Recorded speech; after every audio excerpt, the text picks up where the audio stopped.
Paz do Senhor, irmãos. Para mim é motivo de muita alegria mais uma vez estar aqui, tendo o privilégio de expor a palavra do Senhor. Amém?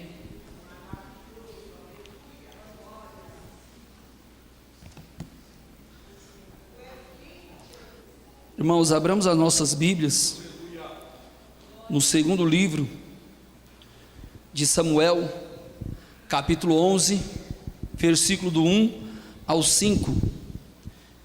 Nós vamos fazer duas leituras nessa noite. Segundo livro de Samuel, profeta Samuel, capítulo 11, versículo 1. E depois a gente vai ler no mesmo livro, no capítulo 12, versículo 19 ao 24. Amém? Quero aqui aproveitar e agradecer a Deus pela vida do irmão Isaías. Quero agradecer a confiança na exposição da palavra. Quero agradecer hoje a Deus. Quero fazer um agradecimento, irmãos. Toda vez que eu estou aqui eu penso em fazer esse agradecimento, eu não faço. O irmãozinho, eu chamo ele de irmãozinho, irmão Osmar e irmã Helenilde, que tem sido peças fundamentais de Deus na minha vida, tem sido instrumento de Deus na minha vida. Amém?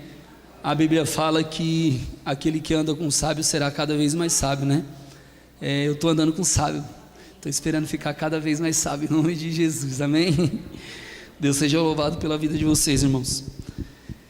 Vamos à leitura. Os irmãos acharam? Amém? Vamos ler segundo livro de Samuel, capítulo 11, versículo 1, primeira leitura. Na primavera, época em que os reis saíam para a guerra, Davi enviou à batalha Joabe com os seus oficiais e todo o exército de Israel. Eles derrotaram os amonitas e cercaram Rabá, mas Davi permaneceu em Jerusalém. Uma tarde Davi se levantou da cama e foi passear pelo terraço do palácio. Do terraço viu uma mulher muito bonita tomando banho e mandou alguém procurar saber quem era ela. Disseram-lhe: é Batseba, filha de Eliã, mulher de Urias, o hitita. Davi mandou que a trouxesse e se deitou com ela, que havia acabado de se purificar de uma impureza de sua menstruação. Depois voltou para casa.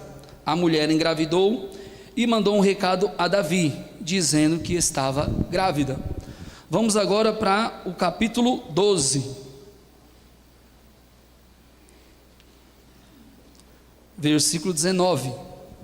Capítulo 12, do mesmo livro, versículo 19. Amém, irmãos? Davi percebendo que os seus conselheiros cochichavam entre si, compreendeu que a criança estava morta e perguntou: a criança morreu? Sim, morreu, responderam eles. Então Davi levantou-se do chão, lavou-se, purificou-se e trocou de roupa.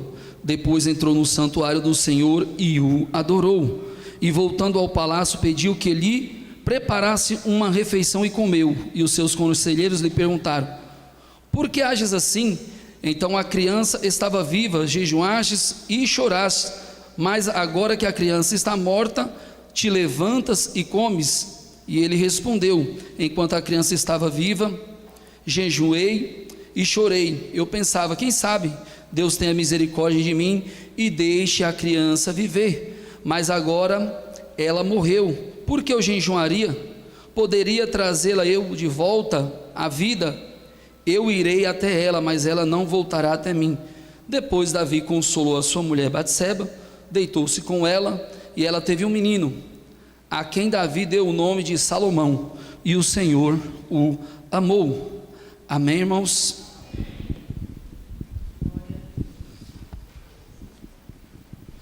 Irmãos, a Bíblia relata que depois que o rei Saul foi rejeitado pelo Senhor, pelo pecado de desobediência, Deus incumbiu a responsabilidade ao profeta Samuel de ungir um dos filhos da casa de Jessé, e assim ele o fez. Indo até a sua casa, passou-se ali todos os irmãos de Davi, e nenhum deles era o que o Senhor queria ungir. Então aqui Davi aparece na história e se apresenta ao profeta Samuel, um menino ruivo, de belos olhos, boa aparência, apacentador de ovelhas, E no momento que ele chega à sua presença, Deus fala com o profeta: este é o menino. E o Senhor pede para que o consagra, na verdade ordena que o consagre, que unge ele. E ali, a partir daquele momento que ele foi ungido, o Espírito Santo do Senhor repousa sobre a vida de Davi. Davi, ele começa a se tornar um homem muito conhecido por 2 episódios que nós conhecemos bem. A Bíblia relata que quando ele foi se apresentar ao rei Saul para enfrentar Golias, assim o derrotando, e também por ser um grande músico, logo se tornando músico do rei Saul. Davi se tornou um grande e conhecido guerreiro, lutou inúmeras batalhas pelo rei Saul e assim venceu. O povo até cantava: Saul matou 1000, Davi matou 10.000. Deixa eu colocar esse celular aqui que está querendo falar junto comigo. Então, Davi se tornou muito famoso. Davi era um homem que temia o Senhor, irmãos. O rei Saul tentou matar Davi por inveja diversas vezes. Davi teve a oportunidade de matar o rei Saul, mas assim não fez, porque temia a Deus e não queria tocar em um dos seus ungidos. Após a morte de Saul, Davi ele se torna rei de Judá. Logo depois ele se torna rei de Israel. Davi se torna o maior rei de Israel, o terceiro na ordem cronológica, sendo o primeiro Saul, o segundo Isbossete, enquanto Davi estava reinando em Hebrom. Davi, ele foi o primeiro monarca de um reino unificado, um fundador de uma dinastia que durou durante 425 anos. Davi é um dos personagens, irmãos, uma curiosidade, que Davi é um dos personagens mais citados na Bíblia, com 1105 ocorrências. Também é o personagem que a Bíblia dedica mais páginas, do primeiro livro de Samuel, capítulo 16, até o segundo livro dos Reis, capítulo 1, e de primeiro livro das Crônicas, capítulo 2, até o capítulo 29. Pode-se notar a importância de Davi pela ocupação que a sua família tem na história de Israel.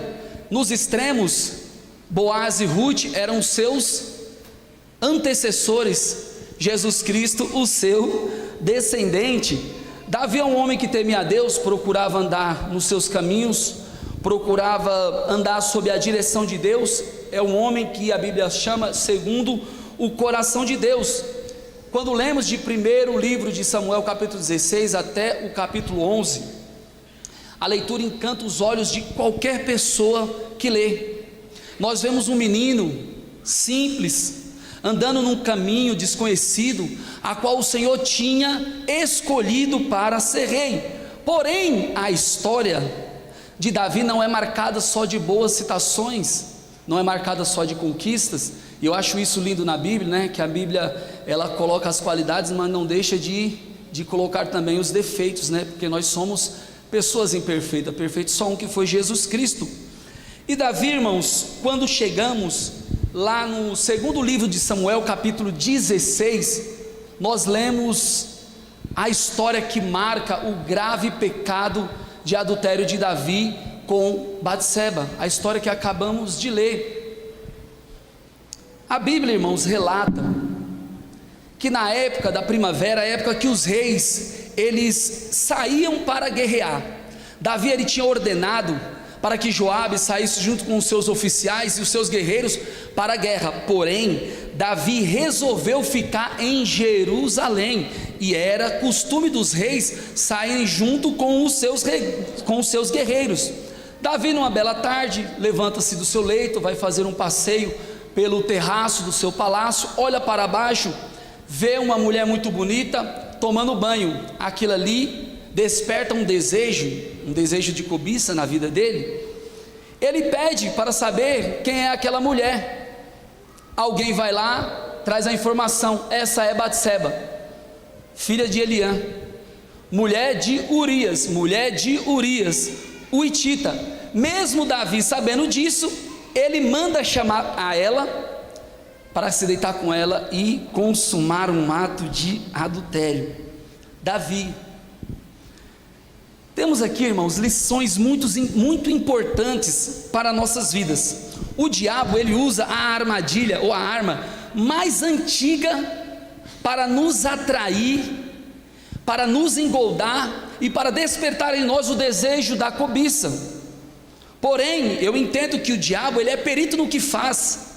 Ele constantemente está se atualizando para modernizar esta arma que ele vai utilizar para fazer com que nós venhamos cair em pecado. A prova disso é que essa foi a arma usada por ele para fazer com que Adão e Eva caíssem em pecado. Irmãos, eu acho isso muito interessante, uma curiosidade. Não se sabe ao certo quando caiu, mas o que se sabe é que Adão foi um homem criado por Deus. Por transmissão de um sopro, Deus o tornou imagem e semelhança dele.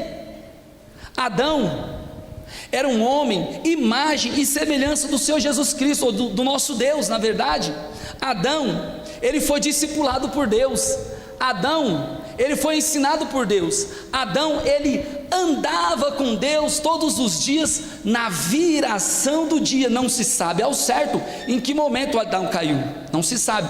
O que se sabe é que fazia apenas, ou pelo menos 24 horas que ele tinha estado com Deus. Entendam, não é que fazia um ano que ele tinha estado com Deus, não é que fazia 24 horas, ou um mês que ele tinha estado com Deus, não é que fazia uma semana que ele tinha estado com Deus, só fazia 24 horas, desde que o último evento tinha acontecido. O vento tinha soprado na viração do dia, e o bondoso e amado Deus tinha vindo ao seu encontro para ter um momento de comunhão com ele. E foi nesse momento que Adão, ele caiu. Adão caiu em um momento que ele tinha estado com Deus um dia anterior, na viração do dia. Vemos aqui o diabo usando a mesma armadilha para despertar esse sentimento em Davi. Quando Davi decide, irmãos, não ir para a guerra, como eu já falei aqui, que era costume dos reis estarem com os seus guerreiros indo para a guerra, Davi, ele coloca a sua armadura de lado. E temos aqui uma aplicação muito interessante para as nossas vidas, nos dias de hoje. Nós que somos cristãos, nós não temos a permissão do nosso general, Jesus Cristo, nosso Deus, de colocar as nossas armaduras de lado, nem por um instante que sequer, quanto mais por um dia, um instante sequer. Se nós colocarmos as nossas armaduras de lado, o diabo, ele vem e vai tragar as nossas vidas, pois sem o capacete da salvação não pensamos como criaturas salvas. Sem o peitoral ou couraça da justiça, nós não temos com que proteger o nosso coração. Na falta do cinto da verdade, facilmente acreditamos em mentiras, como Davi acreditou. Eu sou capaz de me safar sozinho dessa. É o inimigo que faz isso com a nossa vida. Sem a espada da palavra, ou escudo da fé, estamos completamente imponentes contra as ações do inimigo em nossas vidas. Sem a oração, game over, irmãos. Não temos força, não temos energia para continuarmos firmes na caminhada da fé. Em relação ao calçado da paz, entendam, Davi, ele caminhou durante todas as batalhas em maior segurança do que dentro dos muros da sua própria casa. Eu estava lendo um livro e Charles Spurgeon faz uma citação que eu achei muito interessante. Nós não recebemos permissão do nosso capitão de consertarmos uma trégua com o inimigo. Nós não fomos chamados para fazer concessão com o diabo, não, ele é o nosso inimigo. Nós não fomos chamados para fazer concessão. Quem sabe eu cedo aqui e ele cede lá e vamos ver o bem que eu tenho disso. Não tem bandeira branca para o nosso inimigo. Um instante que sequer nós temos que empunhar a espada do Espírito, nós temos que estar revestido pelas armaduras do Senhor, pois somos soldados do Senhor. Lá em 2 Timóteo, capítulo 2, versículo 3, ele vai nos dizer: tu, pois, sofre as aflições como bom soldado de Cristo. Ninguém que milita se embaraça com coisa dessa vida, assim, a fim de agradar aquele que o alistou para a guerra. E aquele que milita não é coroado se não militar legitimamente. Nós somos soldados, soldado tem que estar. Ao momento que você acorda todos os dias, você tem que saber que tem uma batalha para você lutar. Tem um inimigo contra você, tem o seu velho homem, tem este mundo, temos batalhas. Porém, irmãos, não fiquem desanimados, tenham ânimo. Do mesmo jeito que a batalha é certa, a vitória também é. Pois lá em 1 João capítulo 4, versículo 4 fala: filhinhos sois de Deus, e já os tendes vencido, porque é maior o que está em vós do que o que está no mundo. A vitória é certa. Se nós estivermos andando debaixo da direção do Senhor, fazendo a sua vontade, nós seremos mais do que vencedores em Cristo Jesus. Não tenham dúvida, a única arma que nós temos para empunhar é a espada do Espírito. E entendam, não tem nenhuma arma, irmão, não tem nenhuma arma nesse mundo que seja tão potente, tão poderosa quanto a espada do Espírito Santo do Senhor. Hebreus vai dizer que ela é mais penetrante do que a espada de dois gumes, penetra até a divisão da alma e do espírito, das juntas e medulas, e é apta para discernir pensamentos e intenções do coração. Essa é a arma que a gente tem, a mais cortante de todas, para destruir os inimigos das nossas almas. Vale a pena pegar essa arma, se abstenhar de todos os maus, todos os males, pois Paulo vai dizer na carta aos Coríntios, capítulo 9, versículo 24: e não sabeis vós, que aqueles que correm no estádio, todos na verdade correm, mas só um alcança o prêmio. Correi de tal maneira que eu os alcanceis. Prestem atenção, todo aquele que luta de tudo se abstém, eles o fazem para alcançar uma coroa corruptível, nós porém uma incorruptível. É por isso que nós lutamos. Vale a pena nos abstenhar, empunhar essa espada do Espírito e sair para a guerra. Aqui eu vejo algo muito interessante nessa história, e eu fiquei me perguntando, por que Davi, ele comete esse pecado? Mesmo ele teve todo o tempo disponível, ele pediu para alguém ir lá e ver quem era essa mulher, e eu tenho absoluta certeza, pois o Espírito Santo do Senhor tinha repousado sobre ele. O Espírito Santo do Senhor se comunicou com o seu Espírito, porque a Bíblia fala que o Espírito do Senhor se comunica com o nosso Espírito, nos dizendo que somos filhos de Deus. Ele se comunicou com o seu Espírito, dizendo a ele: não é certo, não faça isso. Ele teve tempo, mas por que mesmo assim ele manda chamar? Aí eu olhei lá para Mateus capítulo 5, versículo 27 e 28. Jesus pega e fala assim: tendes ouvido o que foi dito? Não adulterarás. Mas Jesus Cristo falando: mas eu vos digo que aquele que olhar para uma mulher e desejar no seu coração, já cometeu adultério. Então eu entendo que o primeiro lugar que nós cometemos o pecado é no nosso coração. Davi, ele já tinha cometido o pecado de adultério no seu coração, ele só foi consumir de forma física. Por isso que o proverbista vai nos advertir em Provérbios capítulo 4, versículo 23: sobre tudo que se deve guardar, guarda o teu coração, porque dele procede as fontes da vida. Não basta termos um mero conhecimento intelectual da palavra do Senhor, nós temos que fazer como o salmista, no Salmo 119, citou o capítulo 11: escondi a tua palavra no meu coração para não pecar contra ti. Só escondendo essa palavra que nós vamos lá para o versículo 105: lâmpada para os meus pés e a tua palavra e luz para os meus caminhos. Jesus Cristo falou que nós temos que ser praticantes, que nós temos que ser cumpridores dessa palavra, e só assim nós estaremos livres, se estivermos debaixo da orientação do Senhor. Davi dá mais um passo, irmãos, para o seu pecado. Quando ele levanta do seu leito, vai dar uma volta, isso mostra que ele estava ocioso, e o diabo constantemente vai arrumar alguma situação para envolver a mente com alguma maldade, a mente daqueles que estão ociosos. Não quer cair nessas tentações, trabalha para o Senhor, irmão. Fui para a vigília de manhã, vixe, tem escola bíblica, vou para a escola bíblica dominical, tem Santa Ceia de manhã, vou para a Santa Ceia, tem culto à noite, vou para o culto à noite, tem visita, vou para a visita. Trabalha para o Senhor, não fica ocioso não. Irmãos, a Bíblia fala que Davi olhou para ela, desejou ela no seu coração.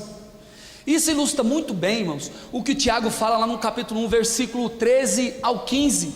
Ninguém sendo tentado, diga que de Deus sou tentado, porque Deus não pode ser tentado pelo mal, e Ele a ninguém tenta, mas cada um de nós é tentado quando há caído e engoldado pela sua própria concupiscência, havendo depois a concupiscência concebido da luz ao pecado, e o pecado consumado gera a morte. A palavra cobiça, irmãos, pode se referir a qualquer tipo de desejo. Os desejos normais foram dados pelo Senhor, eles em si não são pecados. Se não tivesse a sede, se não tivesse a fome, nós não comeríamos, não beberíamos, e assim morreríamos, né? Se não tivesse o cansaço, nós não descansaríamos, estaríamos esgotados. Se não tivesse o desejo sexual, a humanidade não procriaria, certo? Porém, irmãos, há um grande porém. Se formos satisfazer esses desejos fora da vontade de Deus, com certeza absoluta nós estaremos em apuros. É normal comer, mas glutonaria é pecado. É normal descansar, mas preguiça é pecado. É normal o sexo dentro do casamento, fora dele ou antes dele é pecado. Não sou eu que estou falando, é a Bíblia que fala, é pecado. Esses desejos têm que ser satisfeitos conforme a vontade do Senhor. Eles fazem parte da vida. É como se fosse o vapor da caldeira, que impulsiona a máquina. Sem o vapor, a máquina não tem energia.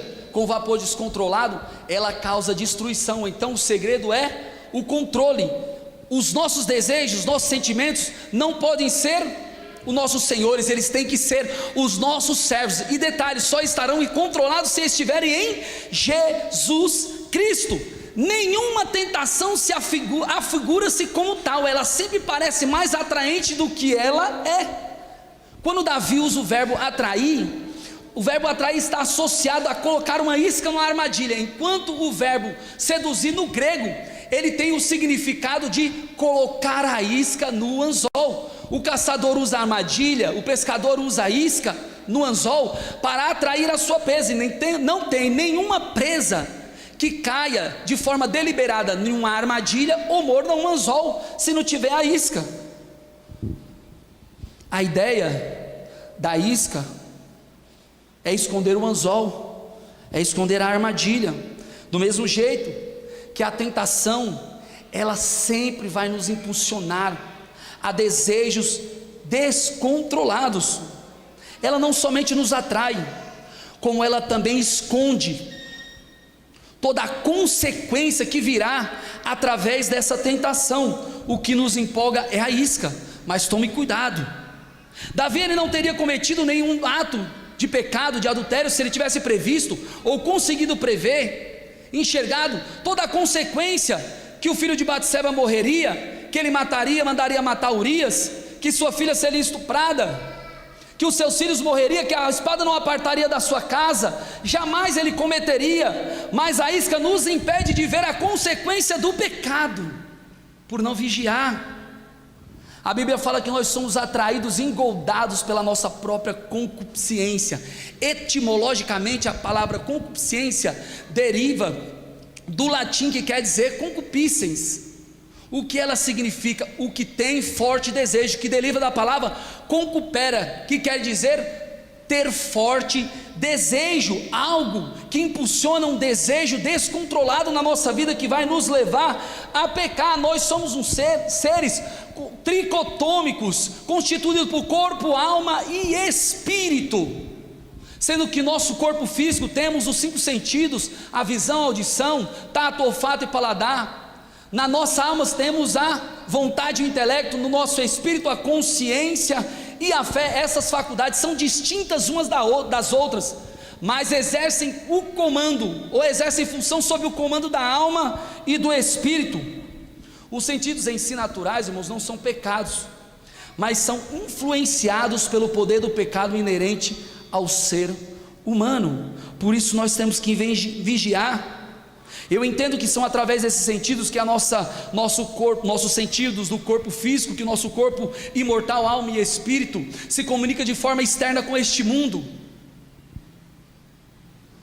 Temos que tomar cuidado com o que nós estamos nos alimentando, com o que estamos oferecendo de alimento para a nossa alma, para o nosso espírito. Jesus Cristo, lá no Sermão da Montanha, no capítulo 5, versículo 22, no capítulo 6, versículo 22, ele vai nos dizer que os olhos são a candeia do corpo. Se os teus olhos forem bons, todo o teu corpo terá luz. Se de sorte que os teus olhos forem maus, o teu corpo será tenebroso. Se a luz que em ti há forem trevas, quão grandes serão tais trevas. Tome cuidado com o que você está olhando, com o que você está alimentando. A palavra está escrita para nos advertir. Toda a palavra do Senhor está escrita para nos orientar, para nos advertir. Não dá para eu brincar com o pecado, achar que eu sou capaz de controlá-lo. É igual um pitbullzinho pequeno, ele é muito bonito no começo, mas logo ele vai crescendo e nós vamos sendo envolvidos, nós vamos sendo engoldados. Quando eu olho, ele já está maior. Eu falei, misericórdia, eu me assusto, mas eu já estou envolvido. E eu falo assim, ainda consigo controlar, porque você já está sendo cegado. Passa-se um tempo, uma curtidinha, uma olhada, um dia que eu não venho para a igreja, não quero participar da escola bíblica dominical, não quero mais participar dos departamentos, e quando eu olho, aquele bichinho já está grande, que está tipificando aqui o pecado. O pitbull já está grande, mas eu já estou tão envolvido com ele que eu não consigo mais dizer que eu não controlo. E ele fala, na sua mente, consegue controlar sim. E eu vou lá, e ele vai me envolvendo cada vez mais, pastor, mas vai me envolvendo, vai nos envolvendo, e quando você mal olha, ele já ficou grande demais ao ponto de você não conseguir controlar. Estoura a coleira, pula a cerca, mata quem está passando na rua e faz todo aquele estardalhaço, e te deixa sozinho, porque o inimigo é assim, ele te atrai e depois vai embora. Foi isso que aconteceu com Davi. Sofreu inúmeras, incalculáveis consequências. Tenho que correr aqui. Por isso a Bíblia nos fala, irmãos, Mateus capítulo 26, 41, a Bíblia é coisa linda. Vigiai e orai para que não entreis em tentação. Na verdade o espírito está pronto, mas a carne é fraca. Ei, deixa eu te falar uma coisa. Eu estou falando de Davi, um ser que orava 3 vezes ao dia, andava segundo a vontade do Senhor, procurava andar debaixo da orientação do Senhor, era um homem segundo o coração de Deus, e por não vigiar caiu. Adão andava com o Senhor, discipulado, ensinado pelo Senhor, por não vigiar caiu. Quanto mais nós, se não vigiarmos. Eu sei que a palavra está um pouquinho assim, tensa, mas é a palavra de Deus. 1 Pedro capítulo 5, versículo 8 vai nos dizer: sede sóbrios e vigiai, sedes atentos e vigiai, porque o diabo anda ao vosso derredor, bramando como leão, buscando a quem possa tragar. Temos que vigiar, irmãos. Vemos aí um evangelho agora de tanta facilidade, não se prega mais pelo pecado, o povo vai ficar triste, mas é a palavra que o Senhor nos deixou, e eu venho te falar nessa noite, impulsionado pelo Espírito Santo de Deus, santidade ainda é um requisito para ver a Deus.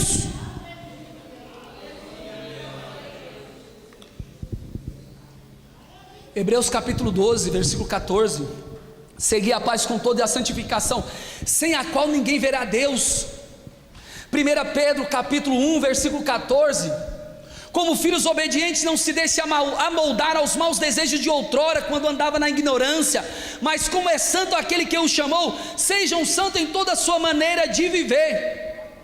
Uma vez que vocês chamam santo aquele que julga imparcialmente as obras de cada um, portem-se com temor durante toda a jornada terrena de vocês, pois vocês sabem que não foi por meio de coisas perecíveis como prata ou ouro que vocês foram redimidos da sua maneira vazia de viver, que lhes foi transmitida pelos seus antepassados, mas com o precioso sangue de Cristo, como de um cordeiro sem mancha e sem defeito. Nós fomos chamados, foi Ele que nos purificou. Lá em Tito capítulo 2, versículo 14, ele falou assim: Ele se entregou por nós, a fim de nos remir de toda a maldade e purificar para si um povo propriamente seu, zeloso, dedicado à prática de boas obras. Porém, irmãos, o diabo achou que tinha ganhado. Ele falou assim: game over, já era, derrotei o bambambam de Deus, acabou, tia. Deu ruim para Davi, ó. O que eu fiz ele cometer foi tão pesado, a rasteira que eu dei nele foi tão grande que jamais ele conseguirá se levantar. O que eu fiz ele cometer foi tão pesado que levou ele lá para o lamaçal de pecado, para o fundo do poço. Ele se sujou tanto com a lama do pecado que jamais ele conseguirá se purificar. Mal sabia o diabo, ou contava com a densa misericórdia de Deus, com a graça de Deus. Quem diz que a graça de Deus não atuava lá no Velho Testamento? A graça soberana do Senhor, as densas misericórdias do Pai, que perdoou a Davi, A abundante graça, aquela graça que é abundante em nossas vidas, aquela graça que te levanta, aquela corda que é jogada lá no fundo do poço chamado graça, que vai te erguendo. Ao mesmo momento que você vai sendo erguido, você vai sendo lavado, e é o único processo que usa sangue vermelho e ainda te deixa mais alvo do que a neve. É aquela graça que vai injetando em você justiça, vai injetando em você perdão, vai injetando em você força, vai injetando em você alegria, vai injetando em você ânimo para erguer a cabeça e continuar em frente, sabendo que o autor e consumador da tua vida é Deus. A história continua. Deus sempre arruma um jeito de aproximar os seus. Vem Natã com a parábola da cordeira, não vou pormenorizar aqui até porque não dá tempo. Davi confessa, ele confessa que ele é esse homem que cometeu essa maldade, ele pede perdão, é perdoado e confessa o seu pecado. Davi confessa, Davi é um pecador penitente, irmãos. Ele reconheceu o seu ato. Vemos aqui a graça de Deus atuando, coisa linda. Deus, ele coloca de lado o requerimento da lei, que fala assim, ó, se tu adulterar, se tu assassinar, você vai ter que morrer. Era normal, todo mundo já sabia disso, mas Deus falou assim, não, você não vai morrer não, porque foi o diabo que veio matar, roubar e destruir. Eu vim para que tenham vida e vida com abundância. Não teve morte, teve perdão. Do mesmo jeito Jesus Cristo fez com a nossa vida. Nós que merecíamos a condenação eterna, Ele veio e nos regenerou, nos redimiu, nos purificou e nos perdoou. Aí vemos os historiadores, os comentaristas falam que nesse meio termo do arrependimento de Davi, Davi vai lá. Eu estou acelerando um pouquinho, minha esposa fala que eu prego muito rápido, estou acelerando para ver se eu passo o conteúdo que Deus colocou no meu coração. Davi, ele se arrepende e escreve o Salmo 151, ou 51, o célebre Salmo 51. E eu acho lindo, irmãos, que Davi, ele não vem e fala assim, ei, Deus, eu fui regente, eu fui coordenador de departamento, eu fazia um monte de visita, eu ganhei alma para o Senhor, andava nos teus caminhos, eu só dei uma escorregadinha, olha o tanto que eu fiz, eu sou rei, Deus tem de misericórdia de mim, olha para mim, pelo tanto de coisa que eu fiz, tenha de misericórdia de mim. Não, Davi, ele fala assim, a primeira coisa, ele apela para a misericórdia do Senhor. Senhor, tem de misericórdia de mim, pecador que eu sou. O segundo versículo, ele fala, purifica-me, ó Deus. Ele não fez como o rei Saul, preocupado, pequei, honra-me mediante os meus anciões, honra mediante o meu povo, mediante a Israel. Ele não estava preocupado com a coroa, ele não estava preocupado com a glória, ele não estava preocupado com o status, ele não estava preocupado com que o povo ia olhar para ele, olha lá, pecou. Ele não estava preocupado com isso. O que ele estava preocupado é falar, Senhor, não retiras de mim o teu espírito. Essa era a preocupação de Davi, que Deus não retirasse a presença dele. Sabe por quê? Porque ele sabia, em qualquer lugar que ele tivesse, era a presença do Senhor que ia dar refrigério, era a presença do Senhor que traria alívio, é na presença do Senhor que nós temos descanso. Vem e ele pede, Senhor, purifica-me com o isopo. Isopo é um arbusto que cresce mais ou menos uns 60 centímetros, de hastes peludas, mergulhada na bacia, para fazer uma cerimônia de aspersão de água e de sangue nos leprosos, naqueles que se contaminavam com cadáveres. O que Davi estava falando, Pai, o que eu cometi, eu sei que foi pecado demais, foi pesado demais, foi sujo demais, só a aspersão com o sangue vai me purificar, porque eu me sinto leproso, eu me sinto contaminado por dentro, eu ainda não me sinto perdoado. Purifica, meu Pai.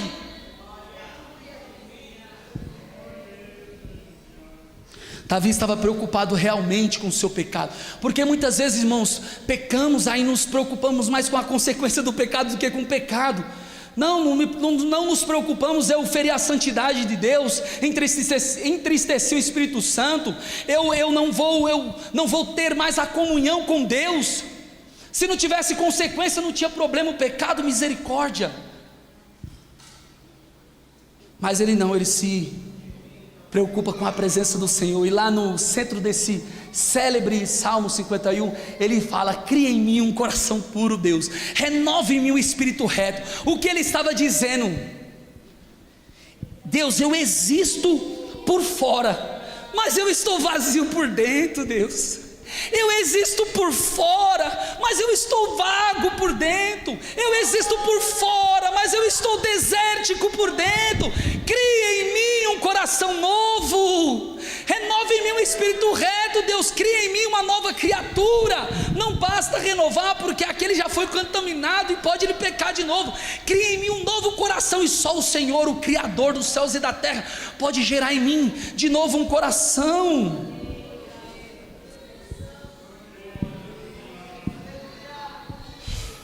Irmãos, Davi está dizendo, pede para purificar, pede para ter misericórdia, pede para purificar com sopo, e agora ele fala assim: cria em mim, ó Deus, um coração puro, adequado, com essa limpeza, com essa purificação que o Senhor gerou na minha vida. Cria, ó Pai. O coração é o leme da alma, é a direção da nossa vida. Entenda, irmãos, como é a orientação de Deus para as nossas vidas. Se não entregarmos o nosso coração em total devoção, entrega ao Senhor para que Ele venha controlar as nossas vidas, com certeza estaremos fadados a andar em caminhos tortuosos, a errar. Só Deus pode controlar as nossas vidas. Aqui eu já corro para o fim. Depois o profeta Natã ter ido embora, o menino adoece. Davi, ele se prostra ao chão, orou, jejuou durante 7 dias, como nós lemos, e a palavra do Senhor fala que os anciões começaram a cochichar. Ele entendeu que o menino morreu. O menino morreu, ele perguntou para os anciões, eles falaram sim. Depois de ter orado, crendo que o Senhor, Ele ouviria a sua oração, a resposta do Senhor foi: não, o menino vai morrer. Davi, ele começou a se espernear, a reclamar, a murmurar. Não, irmãos, ele enfrentou a realidade. Eu sei que é duro quando passamos pelo não de Deus, porém Davi, ele enfrenta a realidade. Ele se levanta, ele lava-se, perfuma-se, troca de roupa e vai para a casa do Senhor adorar a Deus. O que Davi está dizendo? Pai, eu sei que o teu não é melhor do que o meu sim. Está doendo, Pai, eu estou triste sim, mas isso não vai limitar a minha adoração, porque eu sei que os teus planos são melhores do que o meu. Eu sei que a tua vontade é melhor do que a minha, até porque ela é boa, agradável e perfeita. Eu sei que todas as coisas contribuem para o bem daqueles que amam a Deus, daqueles que são chamados segundo o seu decreto. Eu não vou deixar que isso limite a minha adoração. Quando o impossível realmente se torna impossível nas nossas vidas, qual a atitude que nós devemos tomar? Devemos prosseguir em frente, adorando ao Senhor. É Ele que vai nos dar condição, não tem nada a ver com as nossas forças. Entregue ao Senhor, pois é em meio à dor que nós vamos sendo amoldados. É em meio à dor que nosso caráter vai sendo ainda mais forjado, a nossa identidade vai sendo ainda mais construída. É em meio à dor que nós nos aproximamos, que vamos fincando as nossas raízes em Cristo. É em meio à dor que nós vamos dando mais e mais valor a cada gota do sangue de Jesus Cristo que foi derramado na cruz do Calvário pelas nossas vidas. Muito mais Ele sofreu por nós.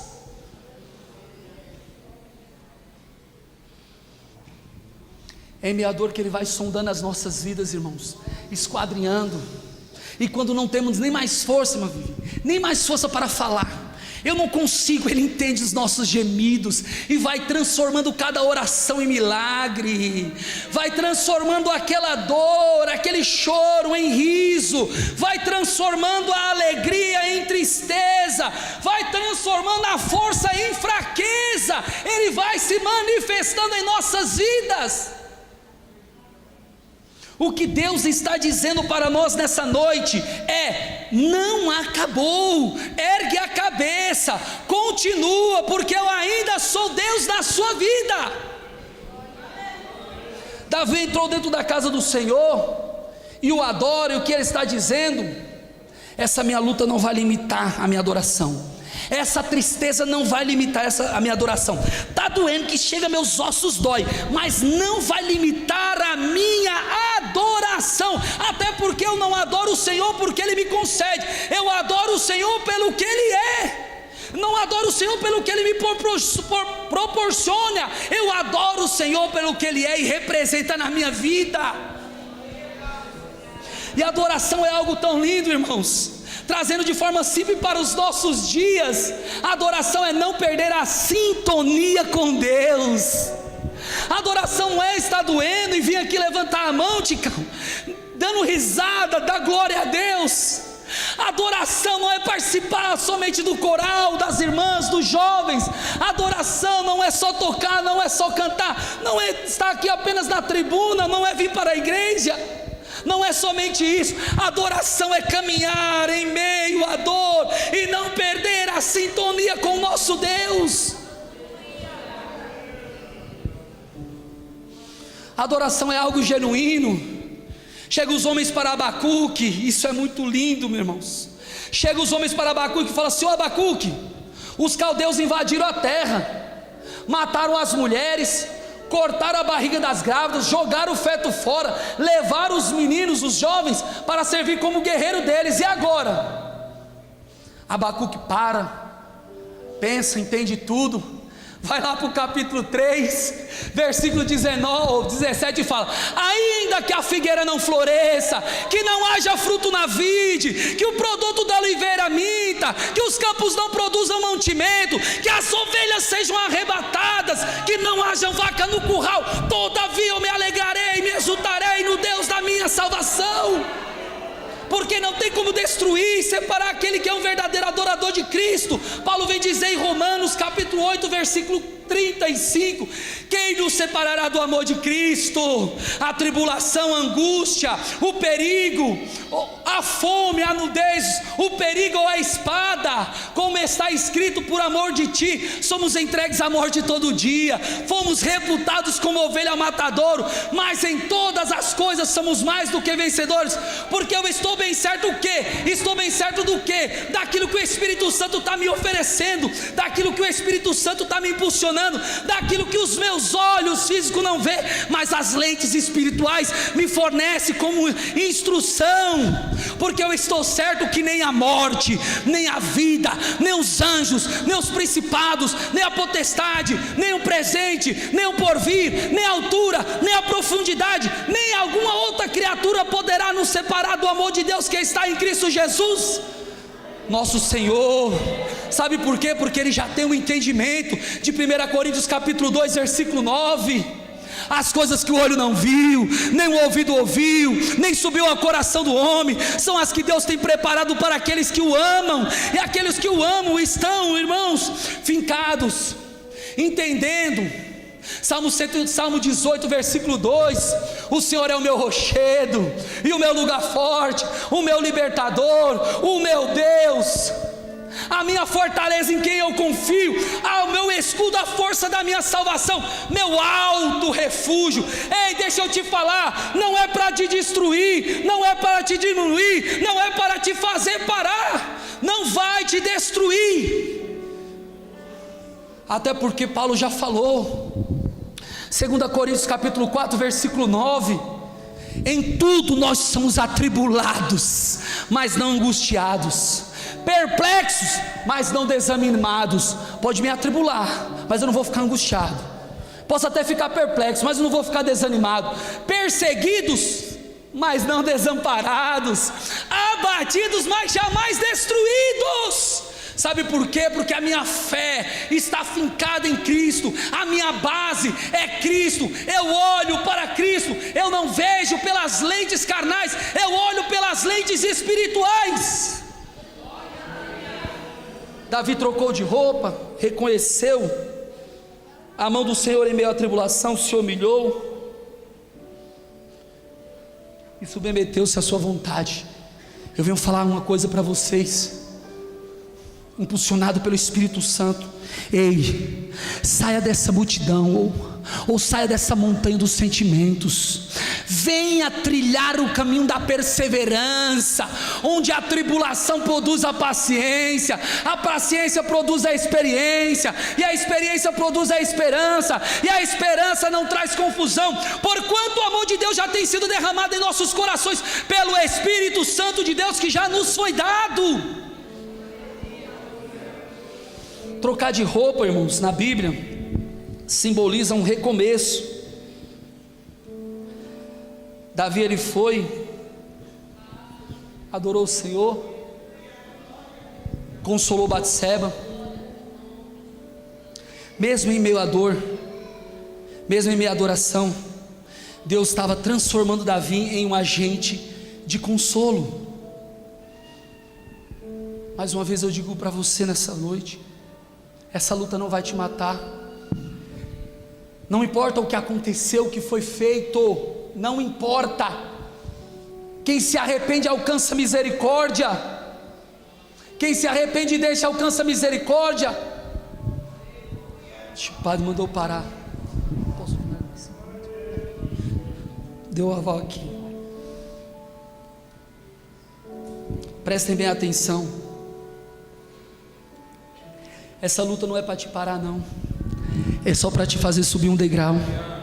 Essa luta não é para te destruir, não. Essa luta é para construir algo em você. Pode ser até para corrigir, mas também vai construir algo em você.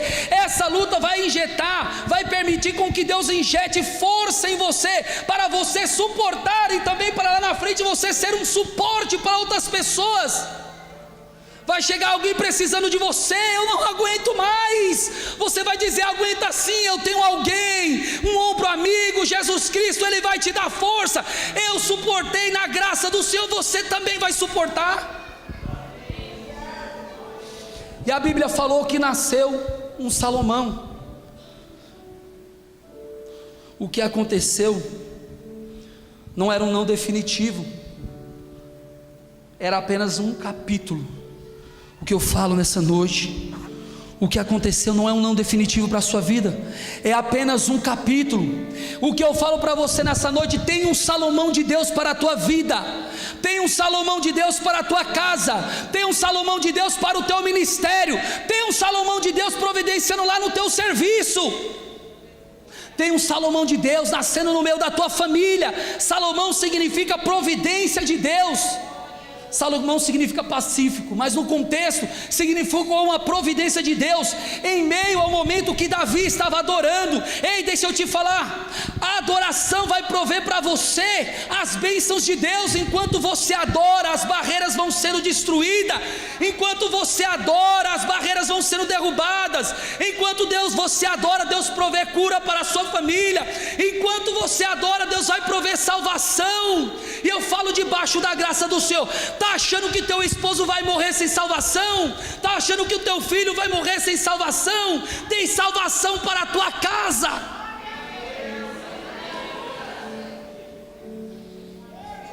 Deus está dizendo nessa noite, não é o fim, é só um capítulo para a tua vida. Está vindo um Salomão por aí. Não importa o que aconteceu, o peso, não importa, repito, o Senhor é misericordioso para conceder a nós o perdão.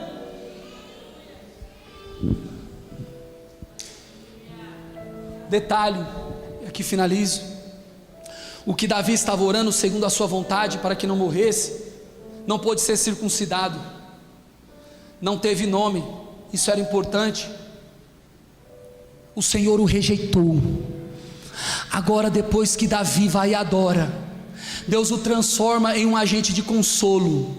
Vem e nasce um Salomão. Ao 8º dia ele pôde ser circuncidado. Não recebeu um nome só, mas 2 nomes. Salomão pacífico, Gedidias, amado do Senhor, o Senhor o amou. Esse foi o que o Senhor escolheu para ser o sucessor de Davi no trono. Esse foi o que o Senhor escolheu para construir o templo. Foi um dos homens mais sábios, mais ricos deste mundo. O que eu venho te falar nessa noite, o que Deus vai realizar nas nossas vidas, vai ser tão denso, vai ser tão marcante, irmãos, que aqueles que olharem para nós vai nos dizer: não tem como não ter sido Deus na vida dele, não tem como não ter sido Deus na vida dele. Você vai olhar e no final você vai falar: grandes coisas fez o Senhor por nós, por isso estamos alegres. Acalma o teu coração, tem Salomão vindo para a tua vida. Persevere no Senhor, porque eu creio que o Senhor tem sempre providência para aqueles que se arrependem, para aqueles que confessam e para aqueles que continuam sem perder a sintonia no Senhor. Persevere, amém? Agradeço a Deus pela oportunidade.